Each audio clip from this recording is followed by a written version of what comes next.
கார்த்திக் தீபா சீரியலில் ஒரு அட்டகாசமான ப்ரோமோ பற்றி தான் இந்த வீடியோவில் பார்க்க போகிறோம். அதுக்கு முன்னாடி நம்ம சேனலை சப்ஸ்கிரைப் பண்ணாதவங்க கீழே இருக்கிற சப்ஸ்கிரைப் பண்ண கிளிக் பண்ணிவிட்டு பக்கத்தில் இருக்கிற பெல் பட்டனையும் கிளிக் பண்ணிடுங்க. சரி, வாங்க வீடியோக்குள்ளே போகலாம். இந்த ப்ரோமோ எப்படி ஸ்டார்ட் ஆகுதுன்னா, நம்ம மயில், ஆனந்த், அருண், பாட்டி 4 பேரும் திட்டம் போட்டுட்ருக்காங்க. இங்கே பாருங்கள், நானும் உங்கள் கட்சி தான், எப்படியாச்சும் இந்த மகேஷ் வந்து எங்கள் ரேவதி காலத்தில் தாலி கட்டவே கூடாது.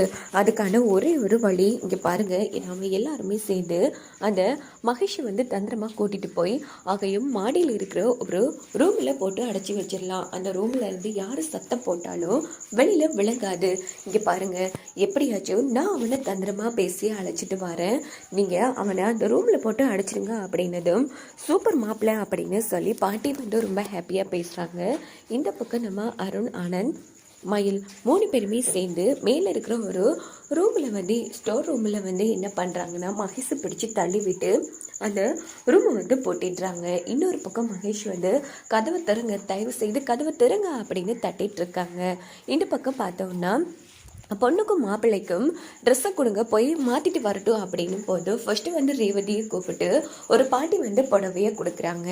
அதுக்கப்புறமா மாப்பிள்ளையை வர சொல்லுங்க அப்படின்னதும் மகேஷை வந்து வர சொல்கிறாங்க. உடனே மாயா வந்து இருங்க மேடம் கூட்டிகிட்டு வர அப்படின்னுட்டு ரூமில் போய் தேடி பார்க்குறாங்க. எங்கே தேடியுமே மகேஷை வந்து காணும், எங்கே போய் தொலைச்சான்னு தெரியலையே அப்படின்னுட்டு ஃபோனுக்கு மேலே ஃபோன் பண்ணி பார்க்குறாங்க. கடைசியில் ஃபோன் வர ரூமில் தான் விட்டுட்டு போயிருக்காங்க மகேஷ்.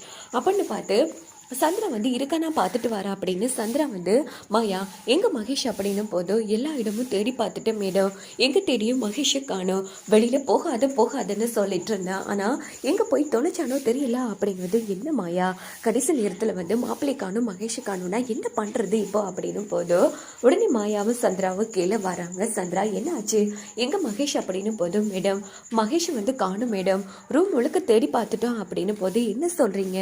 இல்லை மேடம், ஏதோ முக்கியமாக எதுவும் ஃபோன் பேசிகிட்டு இருப்பான், அவன் வந்துடுவான் அப்படின்னு ஏட்டுட்டு சொல்லி சமாளிக்கும் போது இங்கே பாருங்கம்மா, நல்ல நேரம் முடிய போகுது, மாப்பிள்ளையே வர சொல்லுங்க அப்படின்னு பாட்டி சொன்னதும் இங்கே பாரு ராஜா, நீ வந்து மாப்பிள்ளை தோழந்தானே, மகேஷ் வரட்டும், மகேஷுக்கு பதிலாக நீ இந்த பட்டு வேஷ்டியை வாங்கிக்கோ அப்படின்னதும் இந்த பக்கம் நம்ம கார்த்தியும் ரொம்ப சந்தோஷப்பட்டு உடனே வந்து அந்த பட்டு வேஷ்டி ஷர்ட்டையை வந்து வாங்கிக்கிறாங்க. அதுக்கப்புறமா பார்த்தோன்னா ரொம்ப நேரமாகவே காணும். இங்கே பாரு சாமுண்டீஸ்வரி, இப்போ கூட ஒன்றும் இல்லை, நீ ஒரு வார்த்தை சொல்லு, உடனே என் பேருன்னு வர சொல்கிற, அவன் ரேவதியை கல்யாணம் பண்ணிக்கட்டும். இப்போது மாப்பிள்ளை இருக்கானா இல்லையா, இங்கேருந்து ஓடி போயிட்டானா ஒன்றுமே தெரியாமல் நீ எப்படி இந்த கல்யாணத்தை நடத்த போகிற அப்படின்னு பாட்டி சொன்னதும் என்ன டென்ஷன் படுத்தாமல் கொஞ்சம் அமைதியாக இருக்கியா அப்படின்னு சாமுண்டீஸ்வரி சத்தம் போடுறாங்க. இதோட பார்த்தோன்னா இந்த ப்ரோமோ வந்து முடிச்சிருது. ஸோ இதுக்கப்புறமா கண்டிப்பாக நம்ம சாமுண்டீஸ்வரி அவங்க ஆசைப்பட்ட மாதிரி காட்டியை தான் நம்ம ரேவதிக்கு கல்யாணம் பண்ணி வைக்க போகிறாங்க.